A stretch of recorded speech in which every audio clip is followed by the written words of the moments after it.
Hoodlums vandalize bank, Raze security vehicle, KASTLEA office in Kaduna as government imposes 24-hour curfew. Police DSS arrest tailors as Chief of Defense Staff warns protesters against treasonable acts. Gombe commercial tricycle operators decry fuel scarcity amidst hunger protest.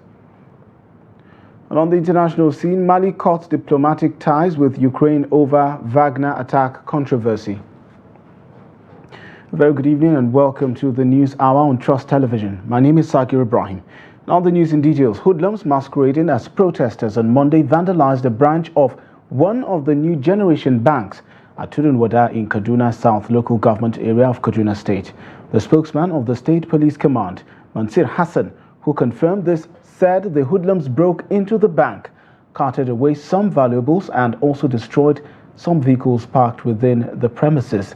Hassan, an assistant superintendent of police, also debunked rumors that the police armored personnel carrier was snatched by the violent protesters at Tudunwada. According to him, the driver of the armored vehicle succeeded in maneuvering the crowd of protesters who climbed on top of the vehicle since it was carrying live ammunition and couldn't have used maximum force against the crowd. The police also confirmed the burning down of a security patrol vehicle belonging to the Kaduna State Vigilance Service at Rigasa in the Igabi local government area, as well as razing of the Zaria office of the Kaduna State Traffic Law Enforcement Agency by hoodlums. In the meantime, the state government has imposed a 24-hour curfew on Kaduna and Zaria metropolitan cities with immediate effect.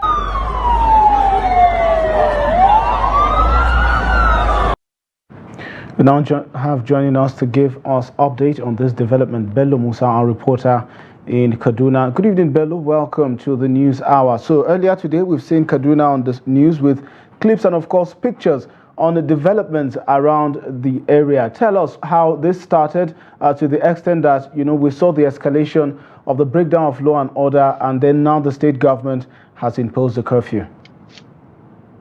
Well, in the early hour of Monday morning, the protesters were conducting themselves in a peaceful atmosphere.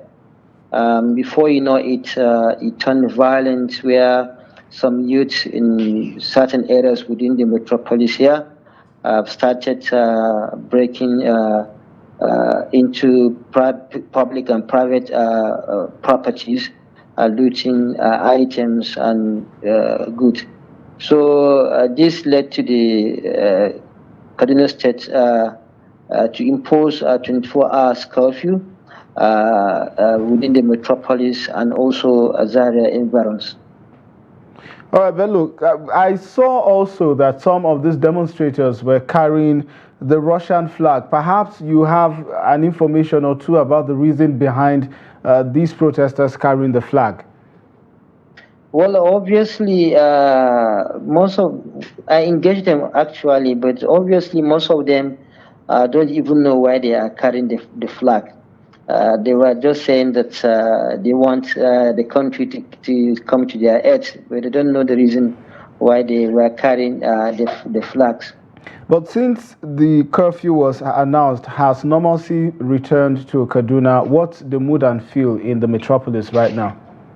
Well, Kaduna is now calm after the curfew imposed by the state government. We can say that there is compliance now, as people and the protesters have since left the street. Most streets in Kaduna here are deserted. and also the security agencies are being deployed and stationed at strategic locations to ensure that there's compliance of the curfew. All right, Bello Musa, thank you very much for the update on the development. We do hope to contact you again tomorrow to know as events unfold. Have a good evening. Thank you. And also, hoodlums who disguised to be protesting end bad governance have engaged in vandalization of public property in parts of Zaria metropolis.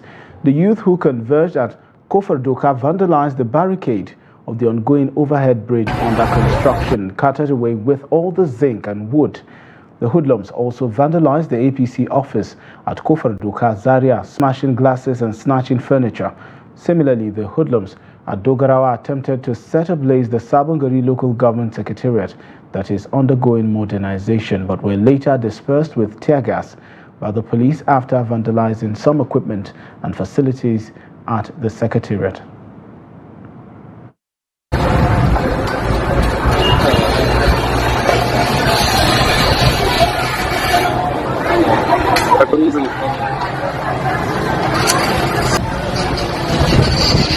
Soja ronko, ami ronko.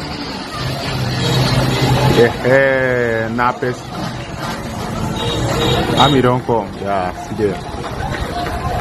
Soja ronko, they don't be wrong.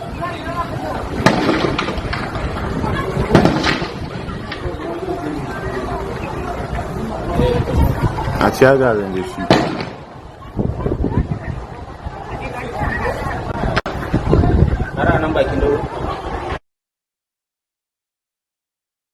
Clips from Zaria earlier today. Now, Daily Trust reporter in the city, Abubakar Sadiq, joins us via telephone to give an update. Good evening, Abubakar. Welcome to the News Hour. Can you give us sort of, a full lowdown of what happened earlier today and how, it got to this point?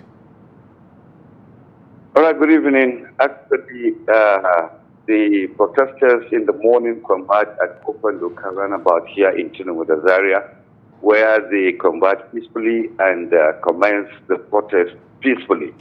However, after about 30 minutes or so, some criminal elements tried to perpetrate into the protest and later on actually resolved into smashing of offices, facilities, and equipment.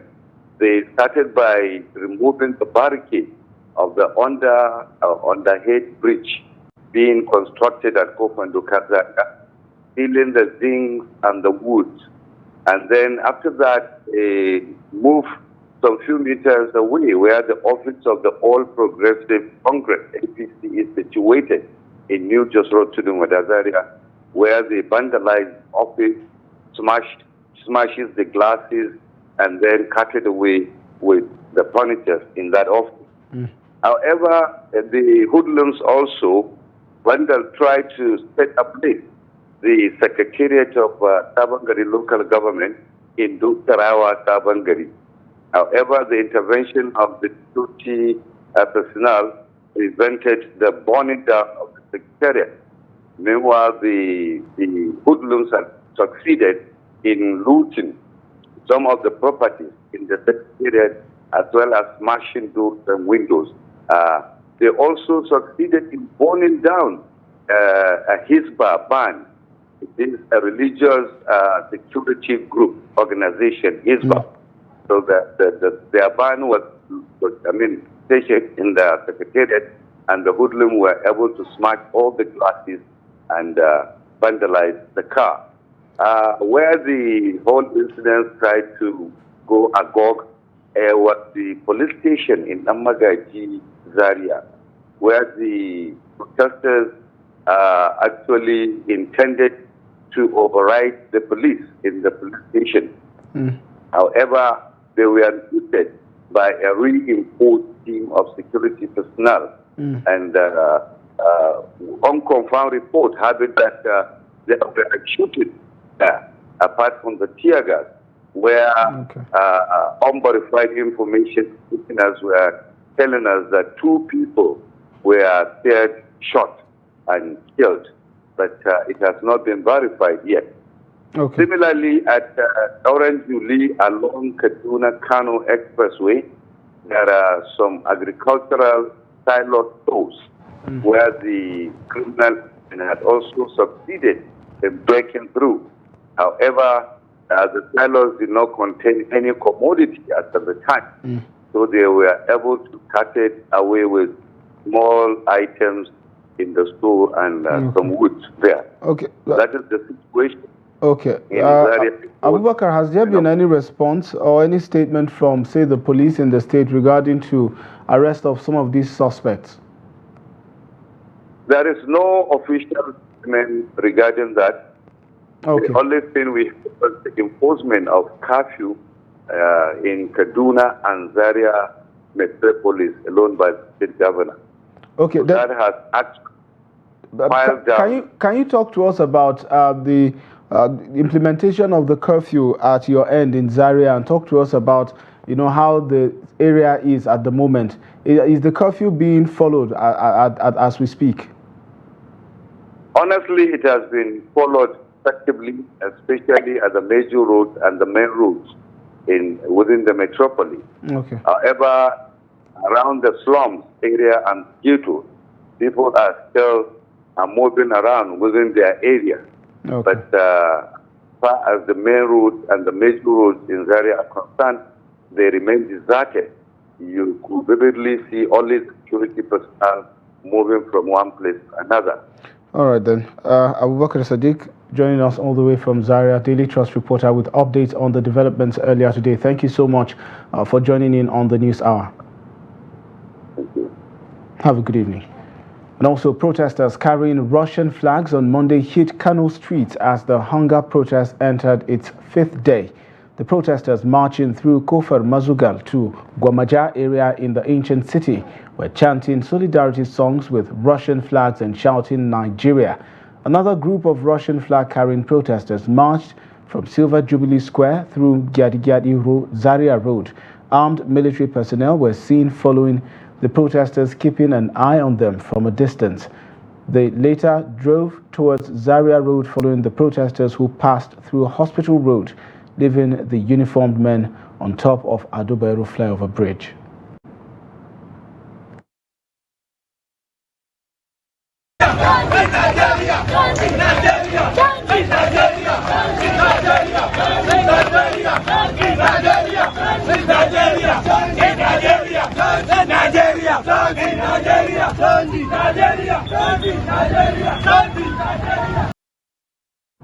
And several people have been reportedly killed following a clash between security operatives and protesters across Kano State. Families of the victims who are currently mourning told Trust Television that their children were killed in the struggle for freedom. Correspondent Idris Jibrin files this report as presented from our studio. Inside Riger Lemu quarters of Kano metropolis, families of the affected victims are gathered to mourn the death of their children, who are said to have been killed by security operatives while protesting against hunger and bad governance in Nigeria. I don't live around the area. I only came to see my parent. I was at home when they called and told me that Bashir has been shot. When we came out, we saw many people running away from the scene. From what I saw, I can tell you that several other people were shot during the protest, including women and children. Malam Muhammad Lawal is the father of 25-year-old Bashir, who was said to have been killed 15 minutes after he left home to join the protest. He said several other people, including women and children, were shot dead by the police on Saturday, being the day 3 of the protest. I was at the farm when they called that I should quickly come back home. When I got home, I realized my son had been shot. He just finished secondary school, so I was trying to raise money for him to start a small business. Now, all that is over because he has been killed.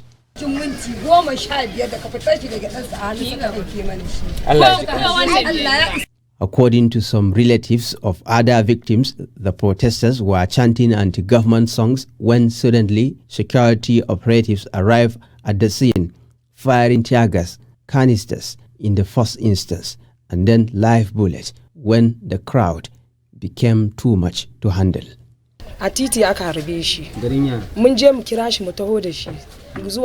There were so many people around this area who came out to protest. They were chanting various anti-government slogans when police suddenly started shooting. They shot some women and children on that very Saturday. Although the Kano state government has relaxed the curfew from 24 hours to 6 hours, few people are still on the streets of Kano protesting with Russian flags. And as the End Bad Governance protest enters day 5, some protesters in Zamfara were on Monday spotted waving the Russian flag in Gusau, the state capital. The demonstrators who regrouped on Monday decried the security challenges that have bedeviled the northwestern state.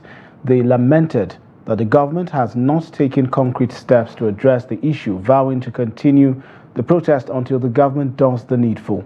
According to the protesters, bandits had imposed heavy taxes on them to pay to avoid attacks and to access their farmlands, a development which they want the government to take necessary measures to protect the people against the bandits' activities. Mostly comprising children and youth, the aggrieved residents marched across Gusau, notably Tudunwada, Freedom Square, Government House to Gadabu, among other areas.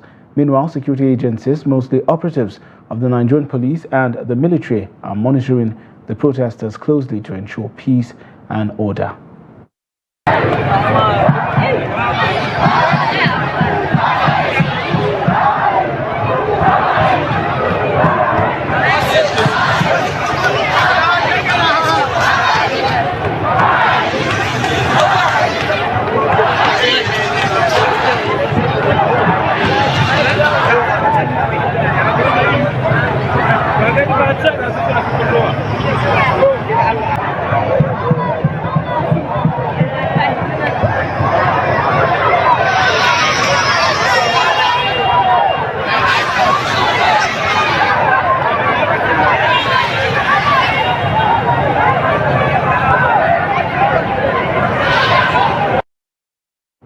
And in Katsina State, fresh protests erupted in the state on Monday. Some of the young protesters were seen waving Russian flags.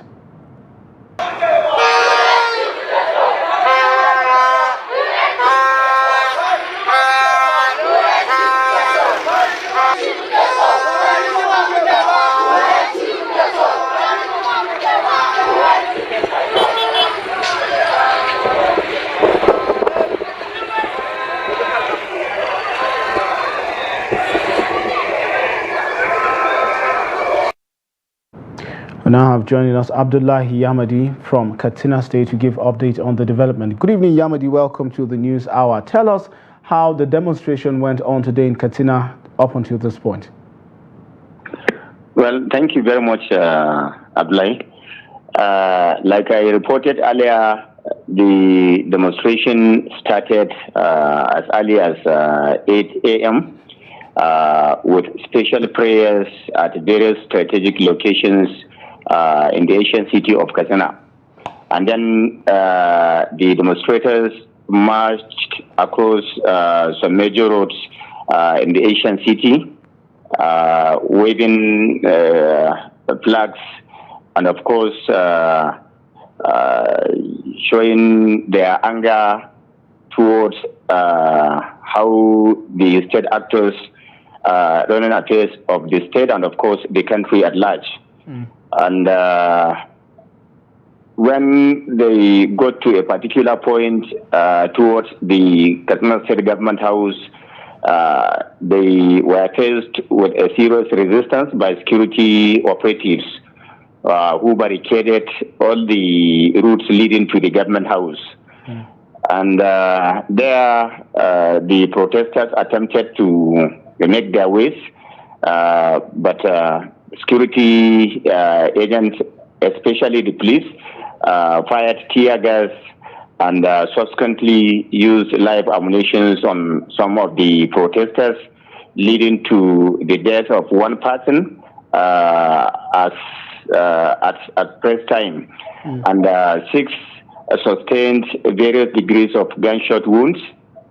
Some of them have been treated and discharged, Well, about 2 are still at the hospital undergoing various treatments. So this is how it happened, and the protesters vowed to continue with the protest tomorrow morning, that is Tuesday morning, saying the security operatives demonstrated high level of unprofessionalism by descending on unarmed protesters using live ammunition on them, saying all they are asking the government is let them be free from hunger, let the government take care of the out-of-school children, let the government take care of issue of insecurity, let there be justice for all Nigerians. Okay. That's all they are asking. So this is the situation in Katsina. Okay. Yamadi, so across different states that we've observed so far, from Kano, Katsina, and also Zamfara, we notice one thing in common, and that is the brandishing of the Russian flag. Perhaps from your end, you would have, asked or at least tried to verify the reasons as to why these protesters have continued to brandish Russian flags. Well, I have interviewed about 2-3 people during the protest who told me that they have now concluded that no Nigerian is willing to listen to them, and the government and of course other state actors are not ready to listen to them, because from the president's speech on Sunday, it appears as if the government is not ready to take any action on their plight. Particularly the issue of hunger, and of course the issue of fuel subsidy removal and all other demands put forward by the protesters. So they are waving the Russian flags to at least attract the attention of the Russian government to intervene. All right, Abdullah, thank you so much for the updates. We do hope that you continue to monitor the situation and as it develops, and we'll definitely touch base with you as soon as any update comes up. Do have a good evening and stay safe. Thank you most sincerely. Thank you. All right, then the authority of the Nigerian police force on Monday said that they have arrested one Ahmed Taylor, who is mass-producing the Russian flags that are being flown by some protesters in Kano and some states in the north. It also said no fewer than 30 protesters flying the flags have been arrested and taken into security operatives' custody, saying their actions are treasonable and against the laws of the land. The spokesman of the Nigerian police, Olumuyiwa Adejobi, disclosed this to journalists at the headquarters of the Department of State Services, DSS, at a press briefing organized by the Office of the National Security Advisor. Protesters wielding Russian flags were seen marching the streets and chanting different slogans, with others carrying placards. But speaking at the briefing, Adejobi said flying flags of other countries in Nigeria, a sovereign state, is a criminal offense, adding that those arrested and their sponsors will be charged in line with the law of the land for their offenses. And the Chief of Defense Staff, General Christopher Musa, says the flying of foreign flags within Nigeria's sovereign space is an act of treason which will be treated as so by the security agencies. General Musa spoke on Monday at State House, Abuja, after a meeting of the National Security Council presided over by President Bola Tinubu. He said the Nigerian military had stepped in to control the protest as it had become clear that they had descended into violence and looting with hints of international interference. Trust TV's State House correspondent, Kehinde Amodu, reports. Right from the first day, it was clear that there was an unstable element in these protests. Things quickly descended into violence and wanton destruction of public infrastructure and looting of shops of individuals in some states. The second day, though calmer, followed the same pattern. Over the weekend, the police tried to mop up and deter any more protests. But a nationwide broadcast on Sunday by President Bola Tinubu seems to have crystallized the resolve of protesters to further challenge boundaries. My dear Nigerians, especially our youths, I have heard you loud and clear. I understand the pain and the frustration that drive these protests, and I want to assure you that our government is committed to listening and addressing the concerns of our citizens. But we must not let violence and destruction tear our nation apart. Aside from further destruction and violence, a worrisome aspect has been introduced to the protests. We will not accept anybody, any individual flying any foreign flag in Nigeria. That is treasonable offense, and it will be viewed and treated as such. So nobody should allow himself to be used by any individual. Also the issue of coups. Nigeria is a sovereign nation. Nigeria is a democratic nation. All security agencies are here to defend democracy and make sure that democracy continues to strive. We will not accept anyone pushing or taking any action, seemingly or for whatever reason, to want to push for any change of government. The military says it is stepping in since it is now clear that the protesters are taking the demonstrations to the extreme.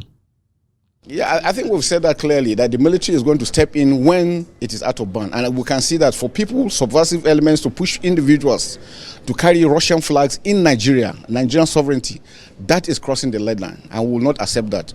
And those ones who have done that will go in for the books, and they're going to be prosecuted. If you see a lot of them are kids being pushed to do that. We're following up with those ones that are sponsoring them, those that are pushing them, because you know the flags were also made. We identified those areas, and we're going to take serious action against that. Meanwhile, demonstrations in the United Kingdom and Bangladesh indicate that Nigeria is not the only country in recent times which has used public resistance as a means of registering discontent. And it is not the only country in which these protests have taken an unpleasant turn. From State House Abuja, Kehinde Amudu, Trust TV News. And the Russian embassy in Nigeria has denied any involvement with a group of protesters in northern Nigeria who were seen carrying Russian flags. Protesters, mostly in the northern states, were seen marching in the streets carrying Russian flags and chanting slogans, while others held placards with various messages. Russia, a global power with significant geopolitical influence, has been accused of involvement in recent political upheavals in several West African countries, including Mali, Burkina Faso, and Niger. This has sparked concerns about external interference in regional affairs. The embassy, in a statement, emphasized that Russia does not interfere in the internal affairs of other countries, including Nigeria, adding that the protesters' actions do not reflect any official Russian government policy or position. The statement said while Russia supports peaceful demonstrations, it condemns any violent or disruptive behavior. You're watching the news hour on Trust Television. Coming up shortly. Gombe commercial tricycle operators decry fuel scarcity amid hunger protests. This and other stories after the break. Join us again. Thanks for staying with the news hour on Trust Television. Now recap of our top stories again. Hoodlums vandalize bank, Raze security vehicle, KASTLEA office in Kaduna as government imposes 24-hour curfew. And police, DSS arrests tailors as chief of defense staff warns protesters against treasonable acts. And the End Bad Governance protesters converged at the Ganifawa Freedom Park or Jota on Monday to continue their demonstration despite the nationwide broadcast by President Bola Tinubu. The determination to continue the protest follows a Sunday statement by the organizers signed by Hassan Taiwo, Ayoyinka Oni and Adegboyega Adeniji on behalf of the End Bad Governance in Nigeria Organizing Committee, saying the address by President Bola Tinubu had yet to address their demands. Here's the report. It's day 5 of the End Bad Governance protest here in Lagos State, and we're currently at Ojota. As you can see from behind, protesters are out still making demands about what they need the government to do, the lives they want the government to improve, and also asking the government to provide food because people are hungry. Also, normalcy is getting back to Lagos because transport workers are back to doing their businesses, shops are open, stores are getting open, and people are getting back to doing their various businesses. We speak to some protesters who are here to hear their demands and hear what they have to say to the government. With even the government, the president's speech yesterday. The president has not addressed us. He was probably addressing his cabinet or the House of Reps. He has not addressed us. In the whole of his speech, did you hear hunger? Shall I feel you speak in English? You hear when he talk hunger? when he mentioned hunger for a month. You hear him. It's not in his speech. Go and read it. I read all through. Maybe I wasn't hearing clearly. No mention of hunger. People are protesting because of hunger. So what are you speaking about? What is the speech about if it's not addressing hunger? We are in the mess.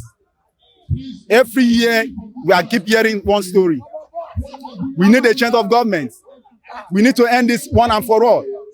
And we cannot go back home without getting what we are fighting for. Our leader has just deceiving us. They are paying themselves, but they are not paying us.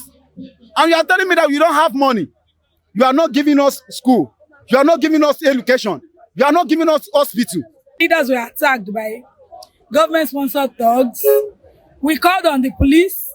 They kept staring at us, doing nothing, while the thugs were attacking our leaders. But we say no to repression. We will continue to be here till government yields to our demands.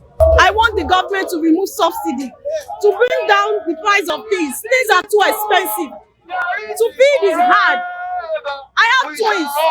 To buy pampers is hard. Things are not easy. You make 1,000, you spend 5,000 and more. Things are not easy in this country. The government will look to the situation of this country. That is all we are asking of. Because we have all the mineral resources here in our country.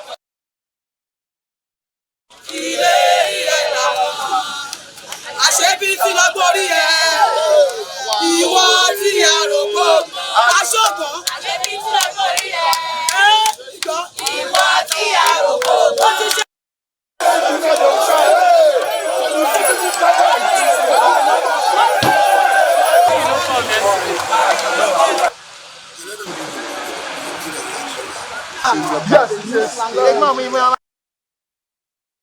As you can see, security personnel are all on ground to ensure that this protest does not get hijacked or get violence.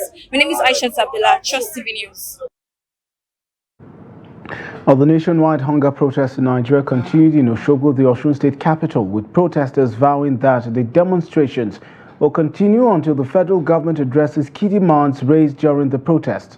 The protesters converged at Freedom Park as usual and moved around the city to press home their demands. Hamid Oyegbade files the report. It is day 5 of the national hunger protest, and protesters in Osun State on Monday morning resumed at their convergence point as usual. They moved from the Freedom Park to Ajegunle, Olonkoro, Igbono, Ayetoro, and returned to Olaya Intersection, where their leaders addressed them. Meanwhile, there was a mild drama when some of the protesters removed their clothes while lamenting that President Bola Tinubu has disappointed them. I think our government should be able to provide our needs. And I will urge our peoples that if you can still come out in masses than this, it will be okay and we achieve our aims at the end of the day. We believe that it will achieve the objective because we feel that it is the only opportunity. It is the only opportunity for the people, for the populace to express themselves, to demand a better government from our leaders, from our political leaders. You know, things have been very, very difficult for people. People find it difficult to even eat once in a day. And if government is not hearkening to the voices of the people, that simply means the government is not responsive and not responsible. Now, what we are demanding is not the 40,000 naira bag of rice they are promising they want to be selling. It is their neoliberal policies that should be reversed. The protesters said they would not back down until the president comes up with concrete action to alleviate the suffering in Nigeria.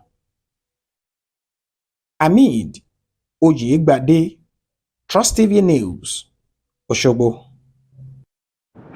And as the nationwide protest against the economic hardship currently rocking the country tagged End Bad Governance enters day 5, security operatives shot tear gas to disperse protesters in Gede in the Jikoi area of the nation's capital. At Nyanya, the protesters were out in good numbers, but incidents that happened in Jikoi did not take place in Nyanya as security operatives followed the protesters closely. Recall that on day one of the protest, the protesters started looting and molesting commuters in that axis.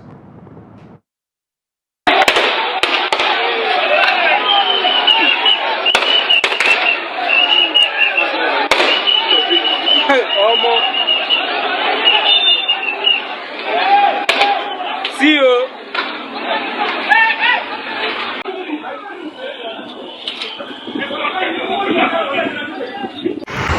Sir? Okay. Just on a tear gas. Hello? They shoot tear gas inside the bus. Huh?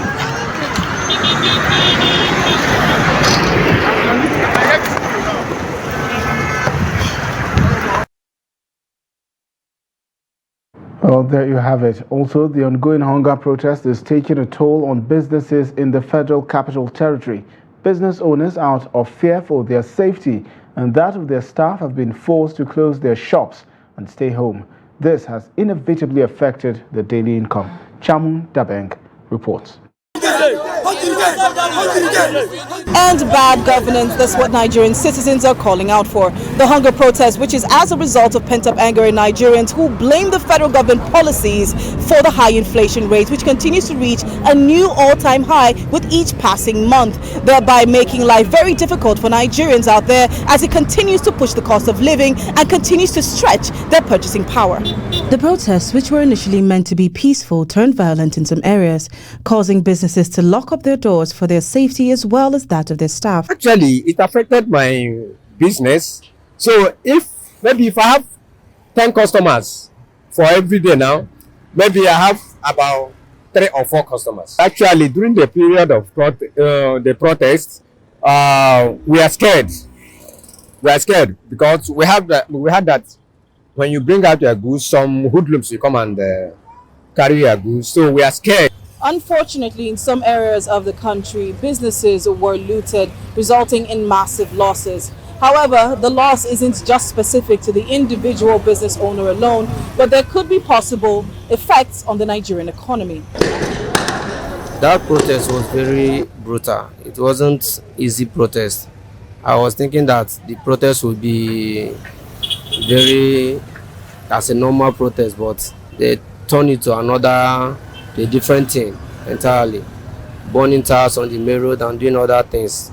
They do not allow people to cross main road to come to their various businesses. Even some people along here could not even do their business intention of the protest.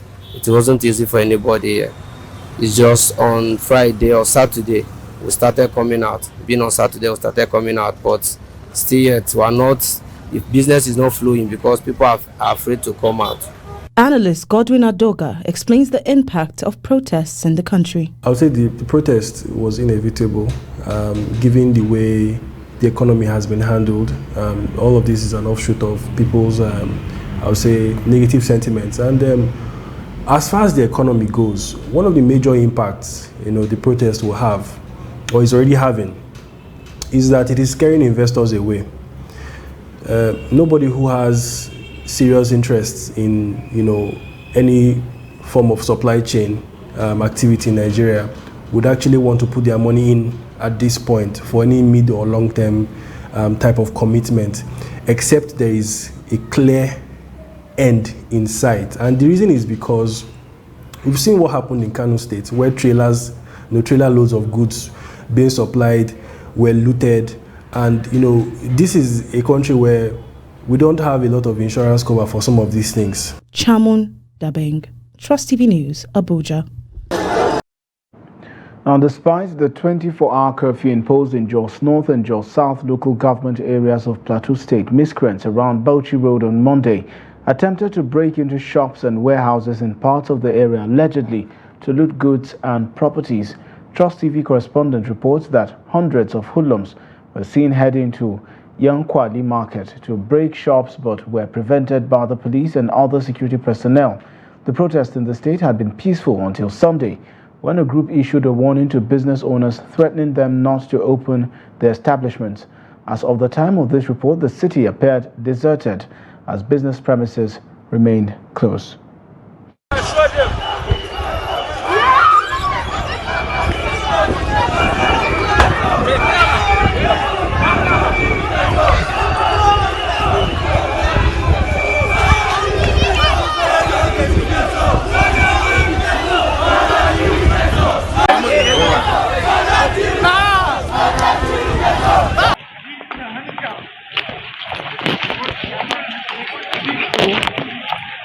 Ku tafi muna ku zo ku shiga layi haka kun tsaya baya ai layi haka layi na ɗaya layi na biyu.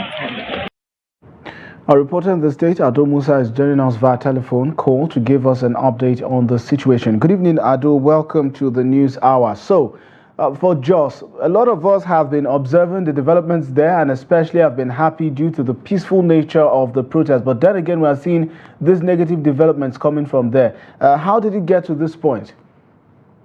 There are people who usually hide under the banner of this particular protest to achieve their surreptitious objectives.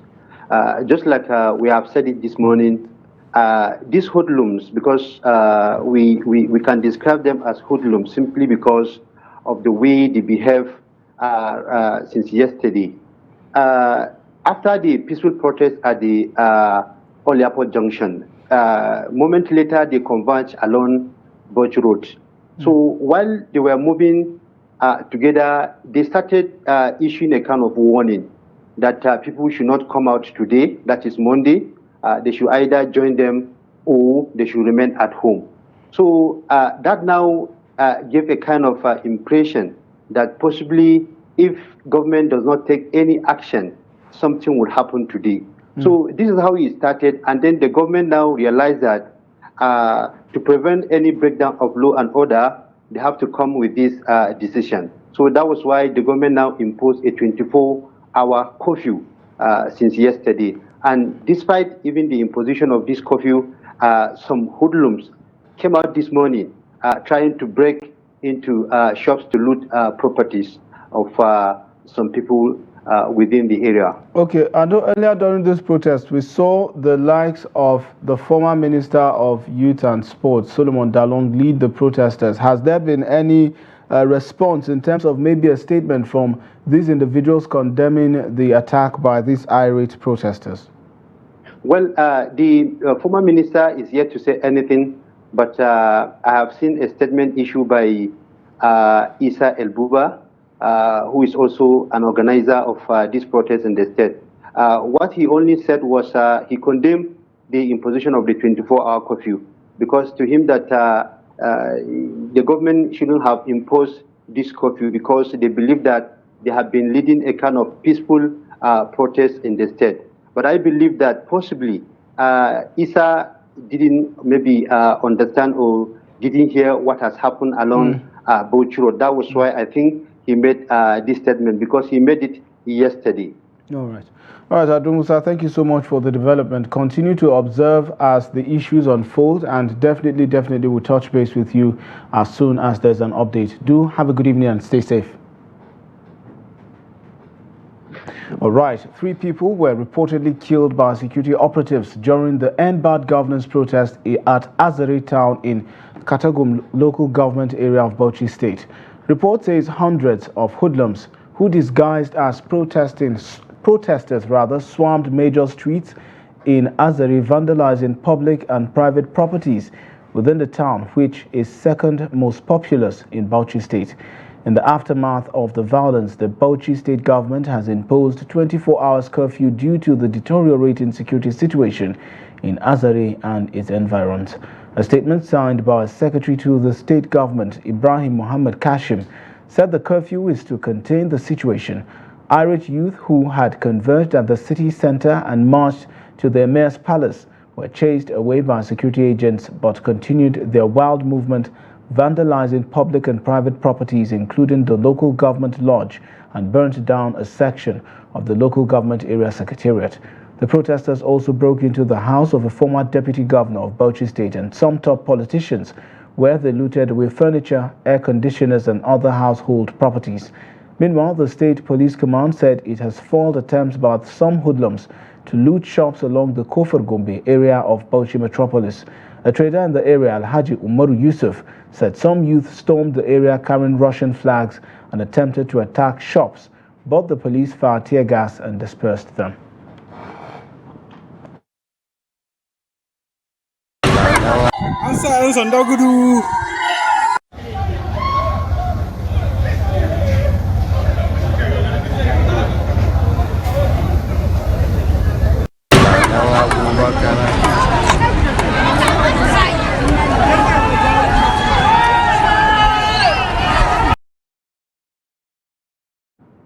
And as normalcy returns to Gombe after hoodlums hijacked a peaceful protest on Thursday, most filling stations within the state capital have remained closed. This has negatively affected the transportation sector in the metropolitan area, making it difficult for many commercial tricycle operators to ply their trade. Hassan Koli monitored the situation and filed this report. On Monday morning, the majority of the filling stations in Gombe were closed, with few offering skeletal services to motorists. According to dealers, this is their only option to avoid losing their assets due to the ongoing hunger protest across the country. In Gombe, this has negatively impacted transportation services across the metropolis. Right now, we are not refilling at petrol stations because of most of them have not opened, despite normalcy being restored in Gombe. We have to buy fuel from black marketers at 1,200 naira per litre, which is expensive. We usually buy 1 litre at 850 naira against 630 naira at NNPC filling stations. Closure of petrol stations is really affecting us. We are buying fuel at a higher price, which is making it difficult for us to even recover the money spent on buying petrol, let alone making profit. Taking care of our families is now very challenging, as there are no passengers too, because people are afraid of moving around the metropolitan area. The situation is pathetic. Meanwhile, commercial transport operators are optimistic that with the restoration of normalcy across major states in the country, they will continue their normal routine. We are not enjoying this current development, which is mainly as a result of the violence caused by hunger protest. A lot of people must work daily before getting what to eat. Therefore, we strongly urge our fellow youths to shun any violence and allow peace to reign in our dear state. Gombe has been experiencing fuel scarcity and long queues even before the commencement of the hunger protest on August 1st. From Gombe, Hassan Koli reporting for Trust TV. This is the news hour on Trust Television. Let's now join Yusuf Akoko for business news update.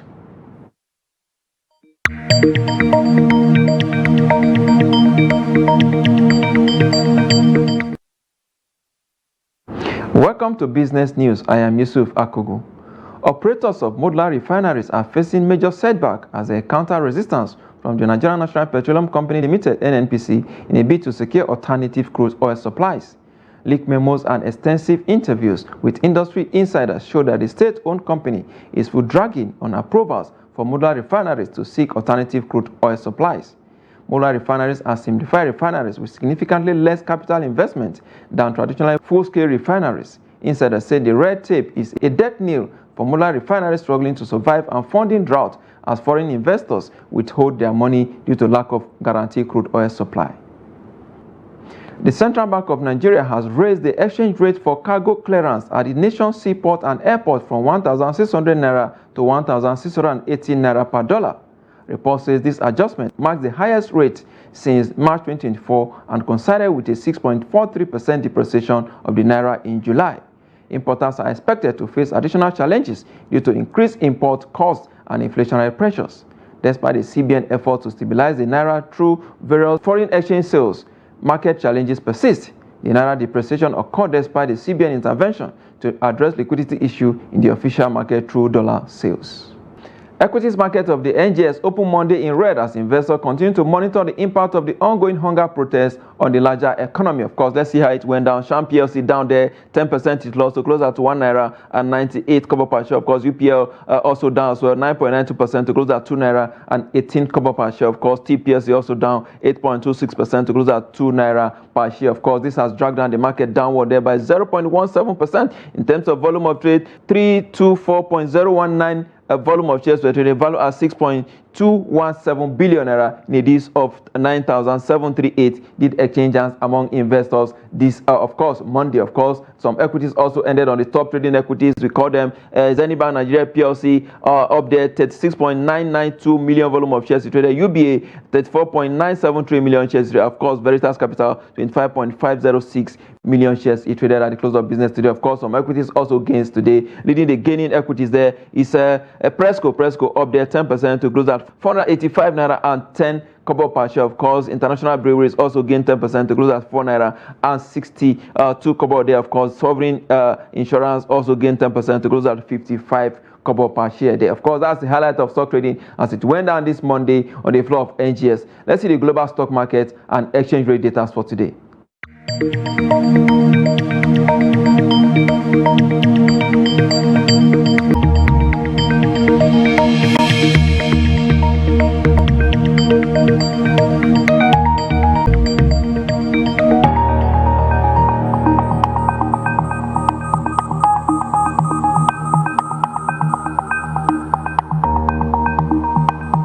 Oil futures extended losses in a volatile session on Monday, trading stock market sell-off sparked by fears of a U.S. recession, though declines were buffered by worries that spreading conflict in the Middle East could hit crude supplies. At the London market, Brent crude sells for $75 per barrel. For the open basket, price steadies at $80 per barrel. And that's business. I am Yusuf Akogu.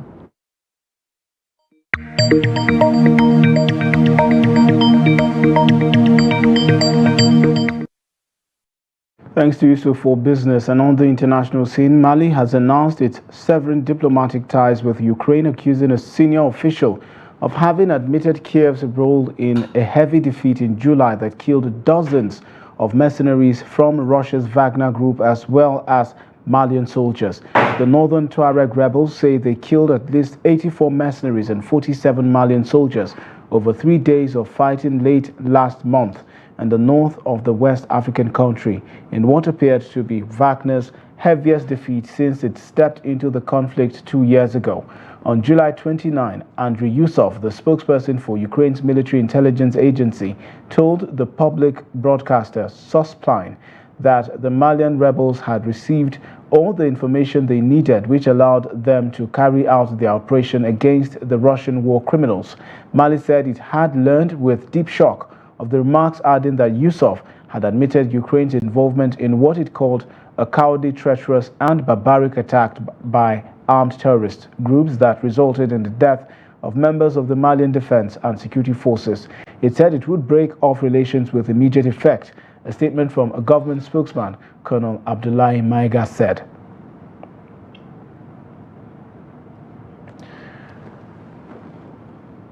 And in sport, Nigeria's Blessing Oborujuju failed to qualify for the final of the women's 68 kilograms wrestling event on Monday after losing her semi-final bout. Oborujuju failed in her bid to do better than her silver winning display at the Tokyo 2020 Olympics after losing 3-1 to Kyrgyzstan's Mirin Zumanazarova. Let's now join Emmanuel Fashimi for Sports News Update.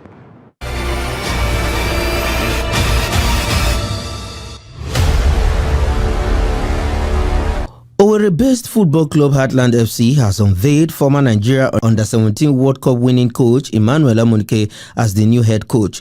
Amunike was unveiled by Imo State Governor Hope Uzodinma at his office on Monday.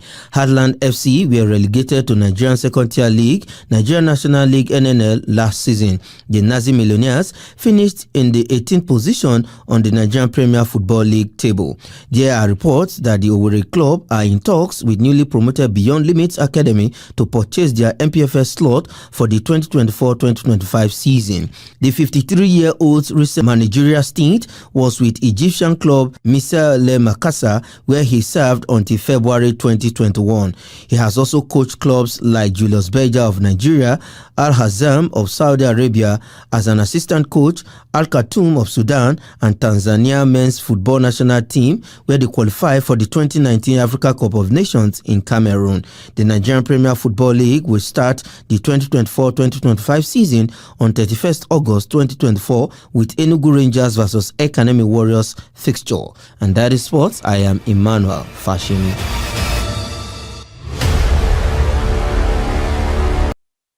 And that wraps up the news hour. Do not forget to follow us across all of our social platforms. My name is Sakir Ibrahim. On behalf of the crew, have a good night.